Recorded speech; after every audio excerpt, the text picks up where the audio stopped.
Well, we've stopped for a much needed coffee this morning, and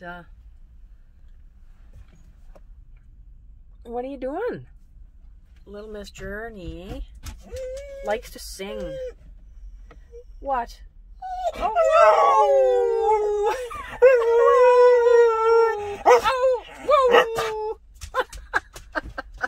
What's the matter? What's the matter? Whoa! What? What?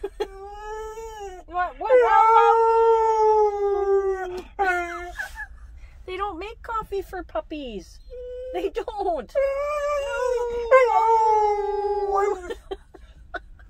It's such a hard life. Okay, coffee time.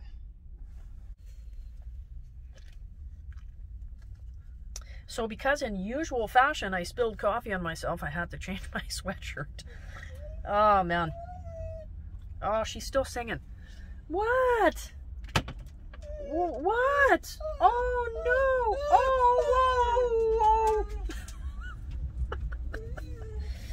whoa! Okay, so today is going to be a little bit of a maintenance on the van day. It's due for an oil change, so let's go and do that. And yeah, we'll see. Really? Really? Oh! I think she's telling me it's time to go for a walk, Mama. So maybe after the oil change, we'll do that. We'll take dogs for a walk. So it's just going to be a lazy, not really a productive day. Journey.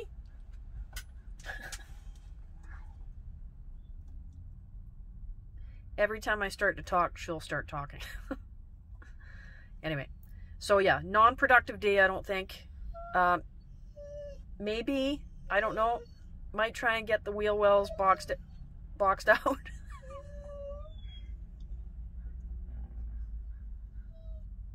But we'll see about that. Otherwise, it might just be a talking video. And I might just go over some basic things of being a solo female living in a van with 2 dogs. So we might just go over that topic. So we'll see. No?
Thunderbomb.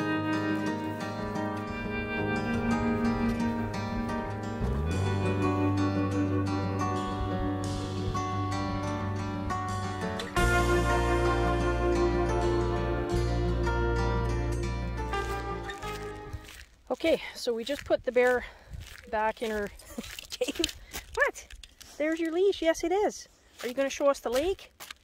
While Holly has a nap now after our walk. Come on, let's see the lake. Go show us the lake. You show us the lake? Uh-huh. Come on, let's go.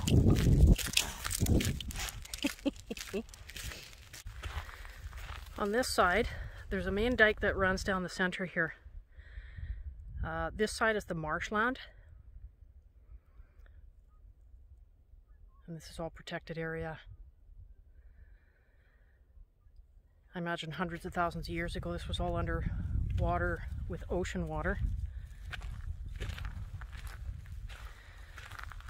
And over the hundreds of thousands of years as it receded, created a landlock that became freshwater and turned into a lake.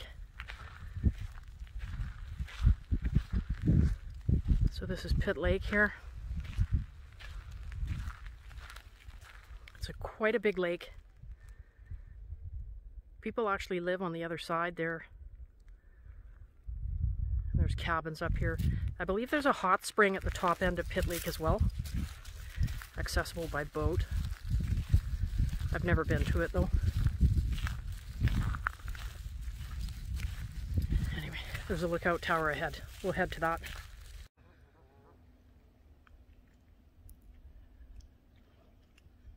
Couple of coots. Oh, there's more. Looks like there's a bunch over there too. A few. They're diving.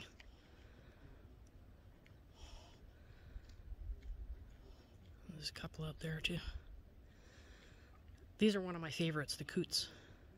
They're so cute.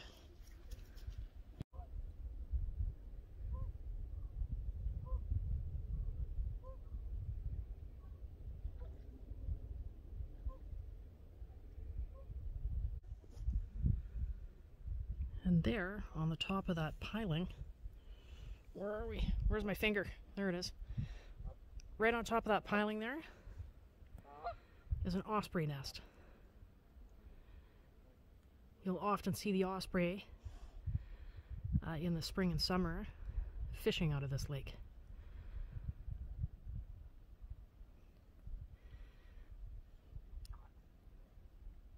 They've been nesting on these pylons for years. Or pilings, rather.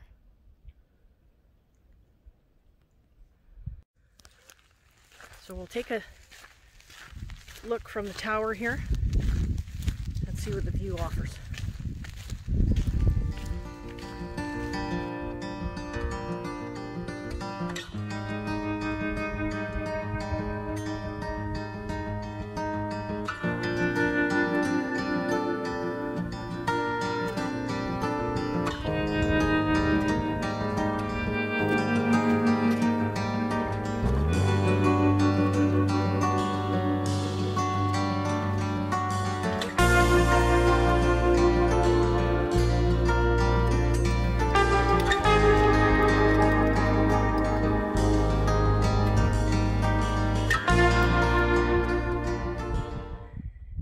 To continue down the dike there because we're starting to lose light and they shut the gates early in the winter. So, but in the summertime, spring and summer, when the skies are blue, this is just an absolutely beautiful place. Right now there's nobody here, very few people at least, and it's super calm and quiet. I love it. Summertime can be rather hectic.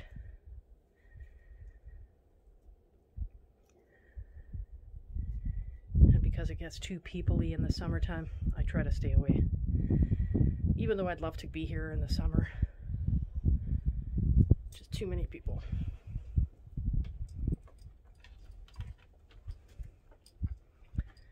It's one of my favorite places to come.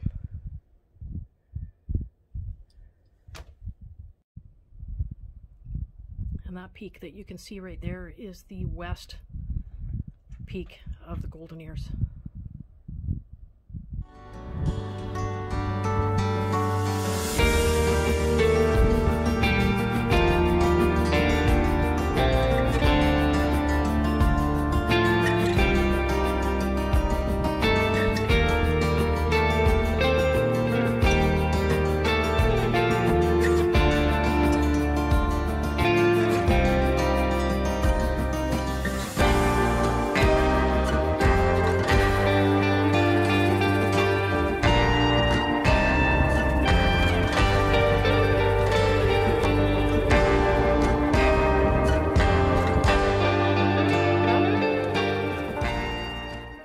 Let's take a moment to chat about solo van life for a female. All the pros and cons to it. The pros, well, if you're independent, it's perfect. If you have a strong personality and you are a survivor, it's perfect. If you just need that solitude and you re-energize off of nature and the silence, it's perfect. The cons, I really honestly can't think of any. I can't. In my mind, there are no cons to this. Some cons may be vulnerability. In some women's eyes, they may feel like they're vulnerable as far as being targeted for break-ins or harassment or what have you. So I understand that, but there are ways and means that you can protect yourself and to prepare yourself for any sort of situation that you find yourself in that may require a need to protect yourself. So do what you need to do as far as stocking your vehicle up with things that you can use to protect yourself. Knives. I've got one, and it's a pretty big knife. I've got a couple of fold-up pocket knives too. I've also got a billy bat, which is, well, it's a fish bonker, but it's a little billy bat that I could use if I ever needed to. I don't have a gun. I don't carry a gun. Up in BC or Canada, gun laws are pretty strict, so there's no, I would have to have a license to have a gun, and then I would have to have it all dismantled and locked away and yada yada. So there's a lot of restrictions as far as that goes. I do not have a gun. That I can confirm. But I do have a pretty big knife. I've also got two big dogs. They're pretty sweethearts, pretty big sweethearts, but I know for a fact that Journey, if anything ever happened and I was in trouble, she would protect me with her life. That I don't doubt. I'm a pretty tough gal anyway. My mother raised me to be self-sufficient and not the kind of personality to be walked over by any means. So I thank her for that as well, to have given me those skills and that confidence to be able to be a stronger person. Not all women are strong. Not all women have that confidence. But you can gain it. You can certainly gain it. Take a self-defense course if you need to. That'll help build your confidence. Talk to other women. Join a support group. There's a Vanlife for Women site, Facebook, I believe. I don't know about Instagram, but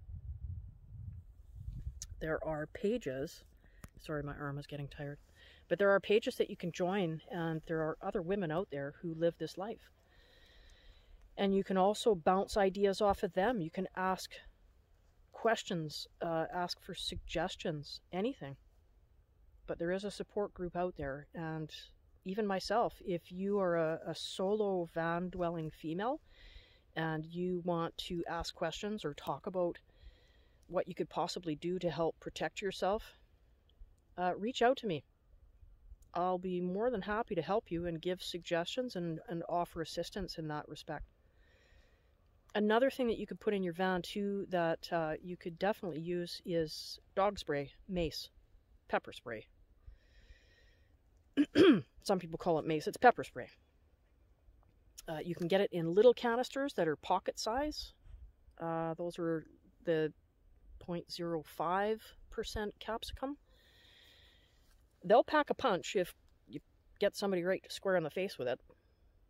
And if you're way out in the bushes and stuff like that, you want to maybe get the bear spray. It's a bigger canister, and it's, I think, double the percentage of capsicum, so it's quite powerful. It's enough to supposedly deter a bear, so it's going to be enough to incapacitate some douchebag that's trying to get in your van or attack you. So there's always that option too. It's not an impossible lifestyle. It's the best decision that I ever made for myself, and I don't regret it once. The freedom and the solitude that you can gain from it, the quiet, the peace, the tranquility it's priceless. And I wouldn't trade it for anything.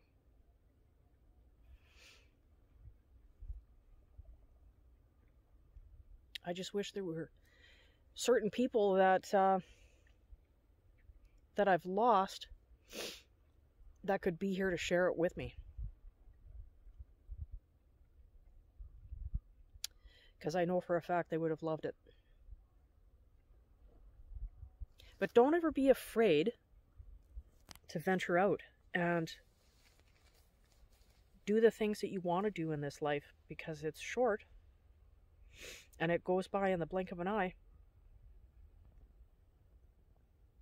So don't waste it. Do all the things and see all the things before it's too late. Trust me.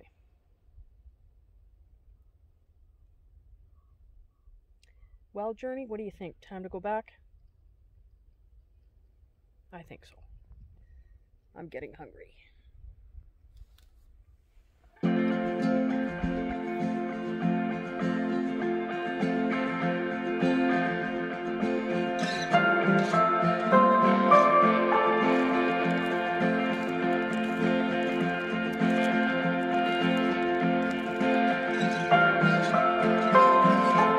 Road sign, white lines, long drive, and I'm feeling something holding me back. Cut ties, no lies inside, and I never meant to say that.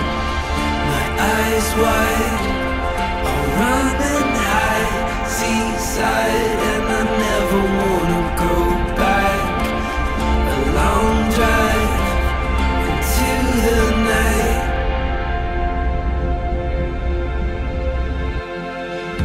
Bold ease, quiet streets, salt sheets. Didn't realize what it meant then. Heartfelt, need help. All or nothing, nothing happened, and I felt